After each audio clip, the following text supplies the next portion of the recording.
Hello everyone. In today's video, we're going to attempt an orbital rendezvous. First things first, I built myself this kind of knockoff of Gemini. You've probably seen it before. It's not too bad of a craft, it'll definitely get us up in orbit pretty successfully. It'll also get us to a pretty decent altitude. We'll be taking a look at a little bit of orbital mechanics today, as well as how to rendezvous. But one thing I am going to change in this design pretty much right away is going to be the fact that my little mod with the tippy top here doesn't have a heck of a lot of extra little hydrazine here to kind of give me that extra little push that we're going to need to line ourselves up in orbit. So one thing I am going to do is I'm actually going to come back here and I'm going to kind of tweak this just a little bit. You can see that I kind of have my little existing model like here. But what I am going to do, I'm going to pop this off here and just throw an extra hydrazine tank kind of at the top. Yeah, that's going to hurt my fuel economy a little bit, but I know just from doing this a million times that if it's your first time out trying to do a successful orbital rendezvous, you're going to need a lot more hydrazine than you think you're going to. So I'm going to go ahead and set this up to be a hydrazine real quickly. I'm also going to set this particular one to be priority 1. I think I have another hydrazine tank up here. I'm going to make sure it's set to priority 0. Go ahead and change the color of this real quick just to make it a little bit easier. Again, I've already built this rocket. This is just an exercise in seeing, can we link up? But that should be a pretty fun challenge for us. Okay, so let me go over to the program real quick. Edit program. I'm going to set this for an altitude of, let's do 150 kilometers to save my energy here a little bit here. Go ahead and save the craft. Go ahead and press the run button. Go ahead and turn all the sound down because you're all going to get deafened in a second. And off we go. So this is going to be our first rocket. We're going to get this thing going pretty much right away. Get this thing up into orbit. And then, of course, we're going to try to set something after it to kind of rendezvous with afterwards. Now, one of the things I've done a little bit differently as well is you cannot just launch one of these rockets up into space and then hope that in a minute you can just run back up there and quickly grab onto it or something along those lines. It just doesn't work that way. You have to actually wait until the rocket gets itself into space before you're actually going to be able to rendezvous with it. And I'll show you some kind of fun little tricks that I've kind of found after playing with it for a while that actually work really, really well for this purpose.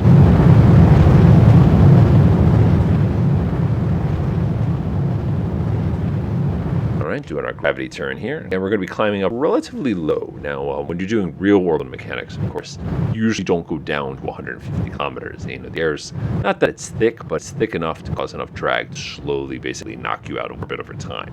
300 kilometers is kind of like the go-to altitude for most things in the real world. Again, if you want to think that's kind of the height of the International Space Station and everything along those lines. Now, our rocket here, we've actually used in a previous video. Like I said, this is kind of my knockoff Gemini. Gemini is a pretty solid package. But again, it was basically stuck on the top of an ICBM here, giving it this really stupidly high thrust-to-weight ratio, which is something that I really, really enjoy about it. All right, we're going to break off our bottom stage. Have fun bottom stage, and here comes the top stage. All right, we're going to go ahead and climb. One thing that I should have done, which would have been much smarter on my part, would be to put on some navigation lights to make it a little bit easier to actually see these things when we're trying to link them up in orbit. Kind of got a bad feeling about that part, but, you can't always win with some of these things. All right, Waps is going to hit 150, and that's it. All right, it's going to take 113 seconds to basically raise our periapsis high enough that we can safely land this thing. Not land it, but you know what I mean. All right, here we go. Doing our apoapsis burn. So again, the purpose here is basically to circularize our orbit partially. And again, just trying to raise the periapsis. Then you can go back and clean up the elliptic and everything like that. Now, one of the cool tricks here with orbital mechanics is the fact that in order to go forward, you have to go backwards. Basically, what I'm saying is if you want to try to overtake something ahead of you, you have to actually slow the craft down. Now, if you want to do the opposite, of course, you have to kind of point in the opposite direction. Now, what makes this really challenging is the fact that once we are in a position where we can rendezvous with each other in orbit, it's going to be an interesting exercise in trying not to run out of propellant before we're able to safely link up. And anybody who's tried to do a moonshot or anything like that has had that experience plenty of times, I'm sure.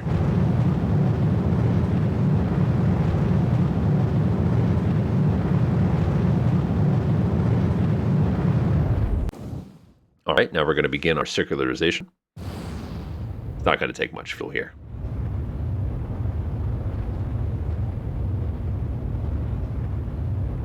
All right, let's take a look at it from the side. Oh, yep, you can see the circularization going on right now. Basically, we're trying to raise up the periapsis so we don't re-enter. We don't want to re-enter. Remember, we're trying to link up with this particular craft here. One of the reasons why you're probably wondering why it's so dark is we've done a lot of flights off this planet now, and it's even though this is 13 hours, this is way more than 13 hours. This is probably 700 days or something like that. All right, we want it fairly circularized, and we're good to go. All right. So one thing I'm not going to do here, and this would be the silly thing on my part, is there's still a huge tank of hydrazine here, so it'd be a waste to get rid of it. So I'm actually going to leave the second stage on there. All right, so we're done with this launch. Let's go ahead and save and exit. And let's do it again. Nice, I like that. Let's do it again. Okay, so I'm not just going to order this thing to go. That would be a mistake. So instead what I'm going to do is I'm going to get my craft that's already in orbit, that's this one right here, and set it as a target. Aha, watch this. I'm going to fast forward time. And I'm going to go ahead and cancel out my fast forwarding here. Now watch this. Now if I sit here, you can actually see through the world how far away my other craft is. You can see in this particular case, it's coming in at 1,300 kilometers. What we're going to do is we're going to launch when this is 500.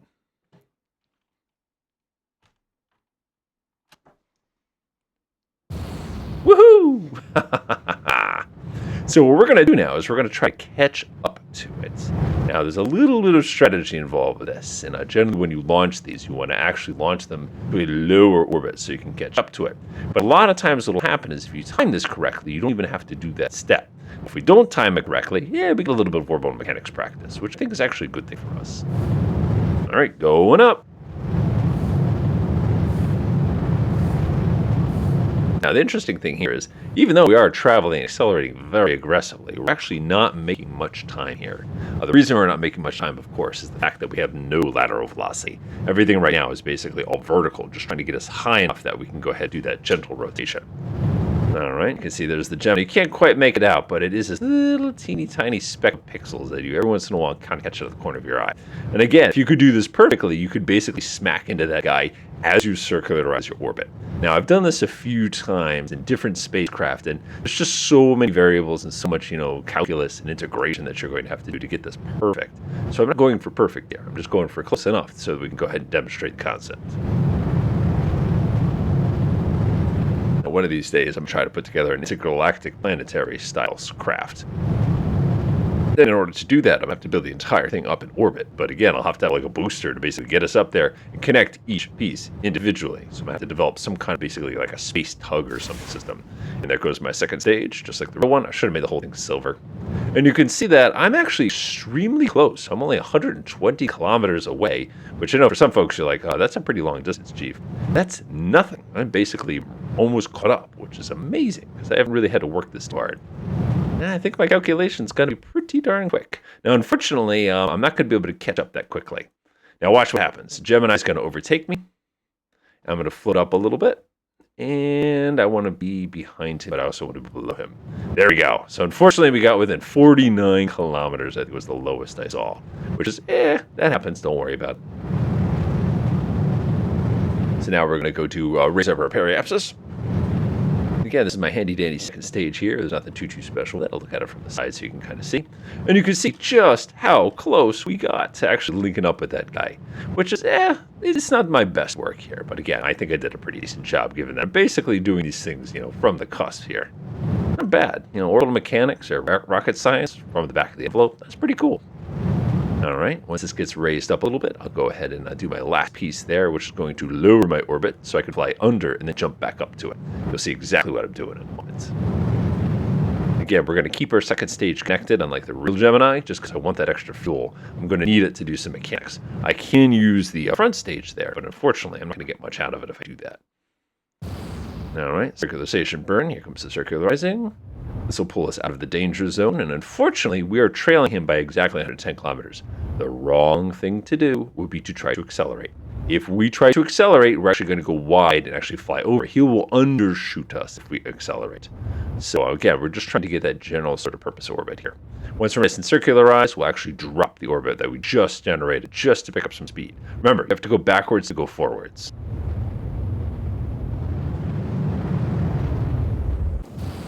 All right, we did it. Okay, so let's go ahead and turn ourselves around. I'll go ahead and turn on the monoprop system here. Remember, we still have that second stage, even though you can't see it. All right, so what we're going to do now is we're going to lower everything a little bit. Engines on. Delightful. Now, you're probably saying, why did you do that? Well, watch what happens. So my spacecraft now, over time, is going to slowly slowly sink in orbit, which is actually going to increase its speed. Do you see what's happening? I'm actually setting myself up so that I'm almost perfectly aligned because I actually increase my orbital speed when closer to the planet. So as a matter of fact, if you actually look up there, I'm actually closer even though I slowed down, or it appears to have slowed down. So what I'm going to do now is I'm going to build myself a handy-dandy little orbit where we'll come back and we'll basically link up with each other just a little bit here. Again, the trick is you want to go ahead and time it so that you're going to hit each other just at the right moment. I'm going to go ahead and speed myself up and around here. Again, we're just going to experiment with the different positions until we get something that looks right. That's pretty close, but that's not quite as close as I want it to be. This is pretty good, though, too. Okay, so what we can do now is if we actually switch to target mode, you can actually see the orbital details here. So right now, my approach speed is actually 96 knots. So if I wanted to be able to catch up to him, I could burn towards him, which will get me going that way, or I could pick up a little bit of speed. If I pick up a little bit of speed, again, you're going to raise this up again, and that's going to get us lined up pretty nicely. So let's see here, just kind of see what I want to do. This is pretty good. Again, I could slow, in order to slow down, I have to actually go out. I'm actually going to increase some speed here. I'm going to push my orbit up. Like that. So now what's going to happen is as I slowly start to work my way back towards him, you can see over time, let's go ahead and relock this node here. I'm going to delete that. I don't need it. You can see that as I speed up, you can see that I'm starting to go ahead and actually pass him, which is not what I wanted at all. So now what I'll do is I'll activate my self-retrograde to him. And we'll go ahead and step on the gas. What we're going to do is we're going to cancel out our speed. Nice little twist there. So now, the way my orbit is set up, you can see that I'm basically overtaking him versus undertaking him. So I'm going to go ahead and grab this position right here, and I'm just going to reduce enough energy so that we can go ahead and relink each other up from above. Again, this takes a little bit of finagling depending on how much energy you want to put into it. Obviously, if you put too much energy in it, you end up reorbiting, and that could be very problematic, as you could probably imagine. And if you put too much energy into it, like I did a minute ago, you end up going a little wide and end up never really intercepting. Bingo! That's the burn. Off we go. We're going to get about 255 meters a second.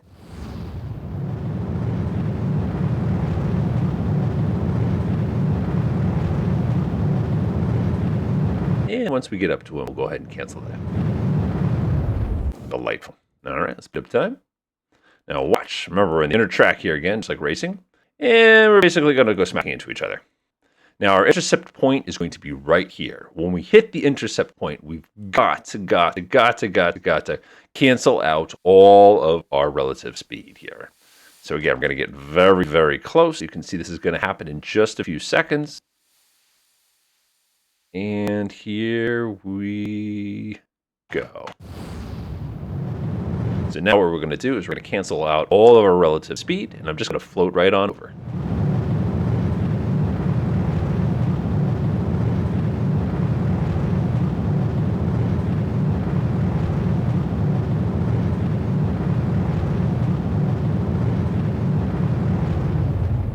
All right, let's float on over. This is a good time to go ahead and flip on your regular old translation system. Of course, we could speed up pretty aggressively here, but if we do that, we're going to have to turn around and slow back down. That's the only downside to this technique. All right, so now we're approaching the target, doing about 50 meters per second. About 4 kilometers, 3 kilometers, stand by for the burn. Again, keep an eye on your speed. Of course, you give a quick little blast of our translation system. We use the service engine for a second here. You can see we're coming right up on them. Use the service engine a little bit more. Again, the real engines, you could never burn them that many times. We're going to let them basically overtake us. And we're going to go ahead and give it just a teeny tiny bit more until we've completely canceled out all motion. Done! So now we're motionless. So now what I'm going to do is I'm going to spin myself around, point right at the target, and I'm going to give myself a quick little blast of the service engine. You don't need lots.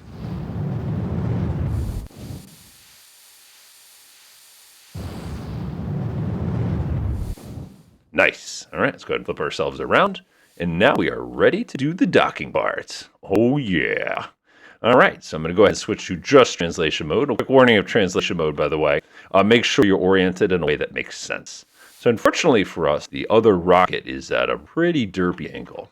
I'm actually going to go ahead and free the angle mode here. It's not going to work very well for us if I just stick it. I'm going to go ahead and stick myself up to about 45 degrees. And we're just going to kind of watch each other as we start getting very, very close. Give myself a little bit of forward, a little bit of sideways. Keep in mind, it might not be perfectly side. As you can see, sideways for me, I am rotated. So I have to actually rotate the craft. Ugh! The thing to watch out for. All right. So now I'm going to press down, down. There we go. And you can see now it's just a matter of floating right over to the thing. Seems everything is actually reversed, but that's okay. And I don't know why they don't make the controls just relative at all times. This would make a much, much easier time. Now let's start floating over there again. Looking pretty good. There's a little bit of wasted energy on my part earlier, but again, I'm not perfect. All right, go take a look at the two ships. You can see the little docking ports are kind of sitting up here in the front. A little bit of sideways energy. All right, let's flip ourselves over. I feel like I should be playing the Blue Danube about this point. Careful not to smack into the other guy when you do this part, by the way. Careful, because now you're upside down. So it's up, might not be up.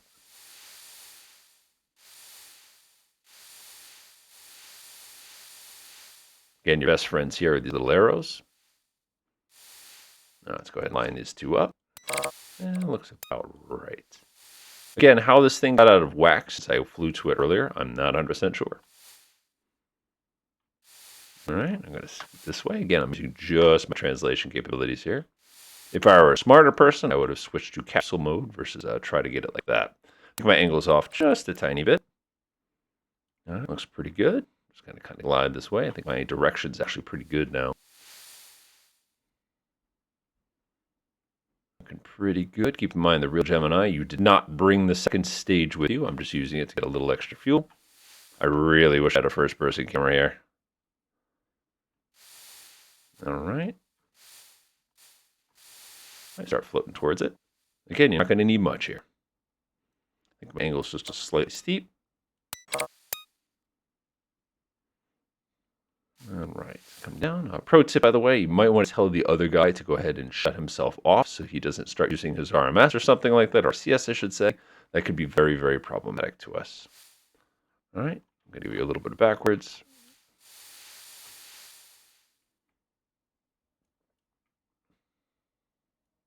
I think I'm fairly well aligned at angle here. That looks pretty good. Back up a little bit. Of course, the real Gemini, you want to talk about a project. All right, we need a little bit of upward thrust, just a little bit. All right, line us up, come off to the side a little bit. I think we just need to rotate a teeny tiny bit. And not too much, just a little bit. Oh, that's a little too much. There we go. And we're a little too steep.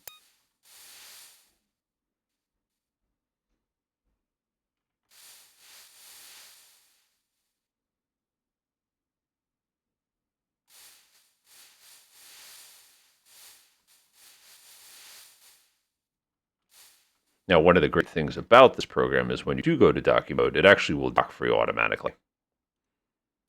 Now, one of the problems is if this thing starts fighting you, you can always shut off your RMS and just kind of grab on automatically. Oh, we did it! That was awesome. So yeah, obviously bringing an extra stage with you certainly makes this process quite a bit simpler.